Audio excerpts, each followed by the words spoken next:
అంత లోతుగా పోకుండా వాస్తవంగా 21 సంవత్సరం తర్వాత 21 సంవత్సరం తర్వాత కామ్రేడ్ యాదన్న ఈ స్తూపాన్ని రూపకల్పన చేసిండు 2005లో.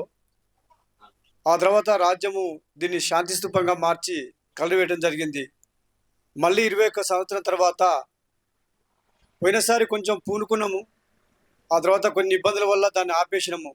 ఇది ఏది ఏమైనా ఈ స్తూపాన్ని కలరేయాలని చెప్పేసి ఒక కంకణంగా కట్టుకున్నాము. దాన్ని ఈ స్తూపాన్ని కలరేయటంలో కానీ లేదా ఈ సభని ఇప్పుడు నడపడంలో కానీ ప్రముఖ పాత్ర పోషించినటువంటి వాళ్ళు కామ్రేడు వెన్నెలక్క, హర్షం స్వప్న, ఇంకో స్వప్నక్క, నేను, మిత్రుడు దళిత భోజన కూలి రైతు సమైక్య ఉమ్మడి వరంగల్ జిల్లా కన్వీనరు పిట్టల రాజమౌళి. చాలా ఒక వారం రోజులు ఇక్కడనే తిష్టవేసి వాళ్ళు కూడా మాతో నుండి ఈ స్తూపాన్ని కలరేసి చాలా సీరియస్గా భాగస్వామ్యం. అసలు ఈ సభ నడపని స్థితిలో ఉన్నటువంటి పరిస్థితిలో కూడా దీన్ని ముందుకు తీసుకుపోగలిగినాము. అందరి సహాయ సహకారాలతో ముందుకెళ్ళినాం.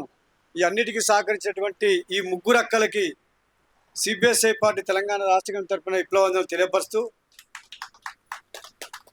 ఎందుకంటే ఎంత ఇబ్బంది అయినా కూడా సభ జరపాలి అనే ఆంక్ష ఉన్నట్టు రోజులు ఇప్పటి వరకు కూడా మిత్రుడు వాయిలా లక్ష్మణ్ ఎక్కడ కూడా వెనుకకు రాలేదు.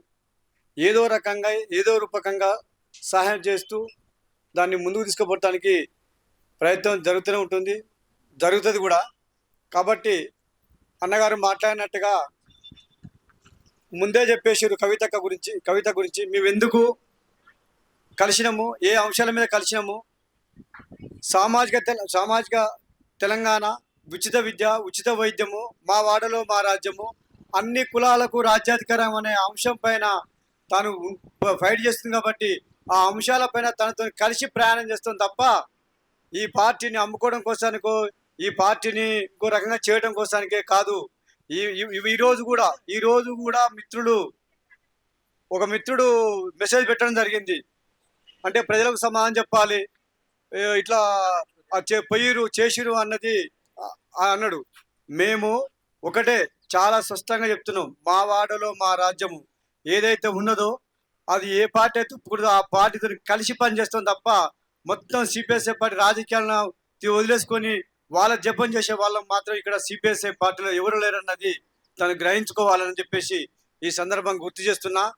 ఎందుకు అంటే పదే చెప్పించుకోవడం, ఈ పార్టీని విచ్ఛిన్నం చేయడం కోసానికో లేదా ఈ పార్టీలో పనిచేస్తున్న వాళ్ళను ఓ రకంగా డైమండ్ల పడటం కోసానికో చేస్తున్నారు.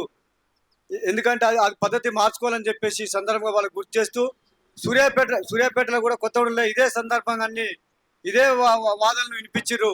మేము స్పష్టంగా మా గుడిపల్లి రవి స్పష్టంగా చెప్పేసి మేము ఎందుకు కలిసినాము, దేనికి కలిసాం అని చెప్పేసి చెప్పింది. కాబట్టి ఇది గుర్తు పెట్టుకోవాలని చెప్పేసి మనవి చేస్తూ, నాకు ఇచ్చినటువంటి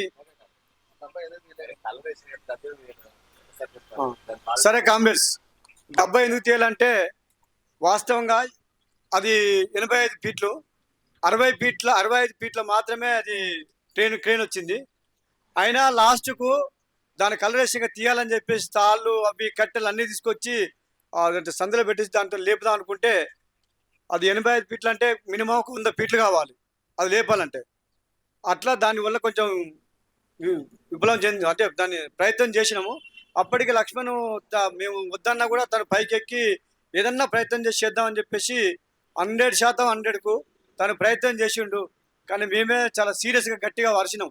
వినవా దివ్య బాబు అని చెప్పేసి మా కేంద్ర కమిటీ కార్యదర్శి మళ్ళీ మాకు ఫోన్ చేసి అది మళ్ళీ నెక్స్ట్ అయినా మనం ప్లాన్ చేద్దాం, కానీ ఆడ మనిషిని కింద పడితే చాలా ప్రమాదకరం ఉంటుంది, దాని కింది దిగా అని చెప్పేసి చెప్పిండు. తప్పకుండా నెక్స్ట్ ఖచ్చితంగా ఆ డబ్బుని తీస్తాము, మళ్ళీ కార్యక్రమాన్ని విజయవంతంగా జరుపుకుంటాం అని చెప్పేసి మనవి చేస్తున్నా. మీరు మరోలా భావించకండి అని చెప్పేసి దయచేసి. ముఖ్యంగా నేను మళ్ళీ ప్రత్యేకంగా ఆ ముగ్గురు అక్కలకు మరొక్కసారి సిపిఎస్ఐ పార్టీ తెలంగాణ రాష్ట్ర కమిటీ తరఫున వారికి ధన్యవాదాలు చెప్తున్నా. ఎందుకంటే చాలా కష్టపడి అసలు మేము మొగళ్ళమే 2 రోజులు 3 రోజులు ఉంటే ఇంటికి పోతా ఉంటాం, కానీ ఆడపిల్లలు మాతోని అసలు ఈ పూట తింటే ఒకటే పూట తినేది, మళ్ళీ సాయంత్రం వరకు అన్నం లేదు అంటే అంత ఆర్థిక స్థితిలో కూడా అర్థం చేసుకొని ఇప్పుడున్నటువంటి ఈ పరిస్థితిలో అక్కడ ఉన్నారంటే చాలా గ్రేటు. యూనో అందరూ ఆ విధంగా ఉండాలని చెప్పేసి భావిస్తూ అట్లా వాళ్ళతో కలిసి రావాలి. సిపిఎస్ఐ పార్టీలో పనిచేయాలనుకున్నటువంటి ఎవరైతే మన మిత్రులు ఉన్నారో వారందరికీ కూడా పగడాలని చెప్పినాక మేము స్వాగతిస్తున్నాం. తప్పకుండా రాండి. ఈ పార్టీ మనది, ఈ సిద్ధాంతం మనది. వినవా, ఎవరి సొత్తు కాదు. కాబట్టి దీనిలో పనిచేసి ఈ మా రోజు వీరన్న కళ్ళు కన్నటువంటి దళిత జనతా ప్రజాస్వామిక విప్లవం లక్ష్యం కోసానికి, మా వాడలో మా రాజ్యం లక్ష్యం కోసానికి, అన్ని కులాలకు రాజ్యాధికారంగా ఆయన లక్ష్యం ఎత్తున్నదో దాన్ని నెరవేర్చడం కోసానికి 145 మంది అమరులను స్మరించుకుంటూ